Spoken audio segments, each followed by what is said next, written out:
The next discussion, Ryan, is running back. And here's where a position we're not going to really discuss today. Because at the end of the day, I don't think it really matters. And I know what we've done as a fan base, right? We've kind of broken it down into there's fans that are Team Audric and fans that are Team Logan, right? And no, Audric should be the guy. No, Logan should be the guy. No, Tyree should be the guy. No, wait till Jadarian Price comes back. Look, the reality is Audric and Logan are both going to be the running backs this year. They're both going to play a ton. And in my view, it should be just like it was this year.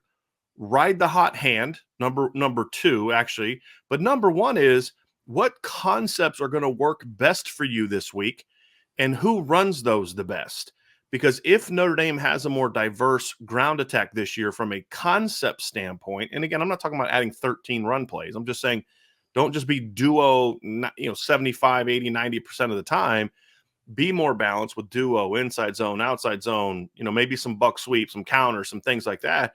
And then maybe this week, look, we're going to run duo a mess this week. So this is going to be an Audric game, an Audric, then a Logan game, right? And Chris Tyree is a change of pace. Or, hey, this is a game where we got to really hit our movement stuff. Well, that's something that I think Logan does better than Audric. Like, I think Audric is a better duo runner, although I think they're both very good at it. But I think Logan's the better zone runner, which we saw in the bowl game, in my view, because he's just a little bit smoother to hit that cutback. Now, they're both good at it. Chris Tyree is the best zone runner they have because he can turn a little crease into a 90-yard touchdown, which we've seen him do before. So I think that those are the things that are going to factor into it, Ryan. So I don't think there's like this battle. I think they both need to stay healthy. They both need to continue to enhance their fundamentals and technique, be more sound. Audric's got to do a better job of holding on to the football. Logan's got to get a little bit more consistently physical in the pass game, things like that. And so I think those are the things those two need to be worried about. I don't think they need to be worried about who's 1A, who's 1B, because at the end of the day, it doesn't matter who starts. What matters is, are they both playing at a high level at the same time, and can they ride both of them in the fourth quarter? Because I felt like at times in the regular season, they would kind of use Logan and Tyree early, and then Audric was sort of the put the game away in the fourth quarter thing. But then I thought you missed some opportunities to use him to really hammer the teams early. In the bowl game, we saw them use both of them in the fourth. We saw them use all three of them in the fourth quarter, third and fourth quarter. And I think that's the way to go. Don't have a first half back, a second half back. These are your dudes. Use them both throughout the game. And I think that's going to be good for Audric because I still wonder what his work volume is like. And not that he can't take punishment, but he seemed to, if he got too many touches in a row, his legs seemed to get a little heavy last year. And I wonder if because he's so muscular, maybe he doesn't quite have the same endurance level that another guy has. I'm curious about that. Or it could just be first year playing a lot in 2 years because he didn't play a ton the year before. And then as a senior in high school, only played like 8 games because of COVID. And he didn't even play full games in most of those because he was so dominant that year at St. Joe. So it could have been something. It could have just been a conditioning thing, Ryan. A guy hadn't played a ton. It could have been that. But I am curious about that. I don't know if you notice the same thing, but at the end of the day, they're all going to play. And that's the key. So I don't even view this as a position battle. Because it's irrelevant to me who takes the first snap. And I think it'll be a different back each game, depending on different matchups. And honestly, you want to keep them all happy? That's exactly what you do. You mix it up certain games. Audric starts this game. Logan starts this game. And in other games, you start 2 of them. Logan and Tyree or Audric and Tyree, because you start the game out 21 personnel. I think that's the way that it should go. I don't think this should be a quote-unquote battle unless one guy is just not having a good spring. That would be the only thing I would say.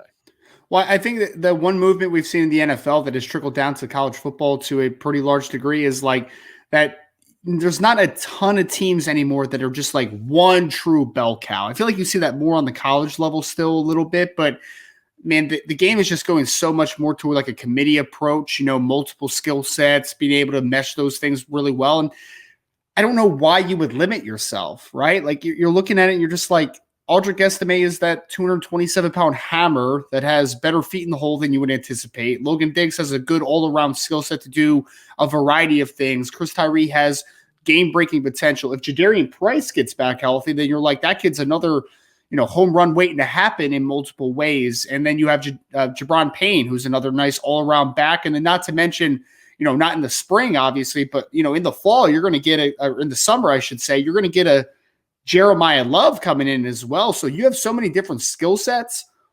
I think that for me, like if I'm an offensive coordinator, man, I want to take advantage of these multiple skill sets as much as possible. Like 21 personnel, get different backs in the game in different spots. Is there a one running back that really takes the passing game to the next level? Like, is there, I feel like departmentalizing those strengths are the biggest thing for me. And like, I'm a big Audric Estime fan. I'm also a Logan Diggs fan though. And like, even if I prefer one to the other, it's like, why would I not want that other guy coming in fresh when one guy's getting a little bit run down? Like, I think it's irresponsible to a degree if you have these three great assets at running back to just say, nope, I like that guy better.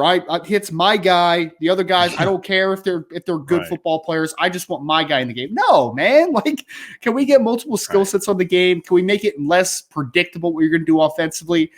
That's what I want to see. And you have two studs in the – I mean, literally combined, what did they run for, like 1,700 yards last year between Diggs and Estime? Yeah. Like they were – over 17, yeah. Yeah, they were a fantastic duo. So they should play a lot. I need to figure out how I'm going to use Chris Tyree better. So maybe that's something spring that I'm focusing on. But that's not a competition thing. That's a me figuring out offensive identity and starting to lay that groundwork type of thing. All those three running backs should be heavily involved in the offensive attack this year. If it's not, I do think it's a little bit irresponsible not to use their skill sets. Agree. And I think too is imagine being in a team in the fourth quarter and they're all three still fresh.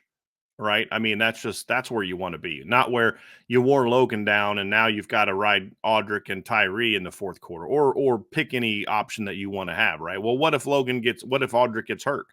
What if he sprains his ankle? And now all of a sudden Logan's worn out no, look, use them all throughout the game, keep those guys fresh and then just hammer teams in the fourth quarter. And that's kind of what I want to see from this unit. So that's kind of where we're at the backfield aspect of the position battles, Ryan, are they battles? In theory, yes, but I just don't view them in the same way as others where there's an uncertainty of who's going to be the guy. Right. At quarterback, you know who the guy is. It's just whether or not somebody else can just surprise us and beat him out. Another talented player can beat him out. At running back, it's I don't care who starts. They're all going to play. So they're not the same kind of position battles. I guess one thing that could throw a wrench in is if Jadarian Price was fully healthy, like is he competing for the third volume getter? Is he competing to push for more reps? You know what I mean? But like with him still coming back and getting fully healthy, that's just not really a conversation piece right now.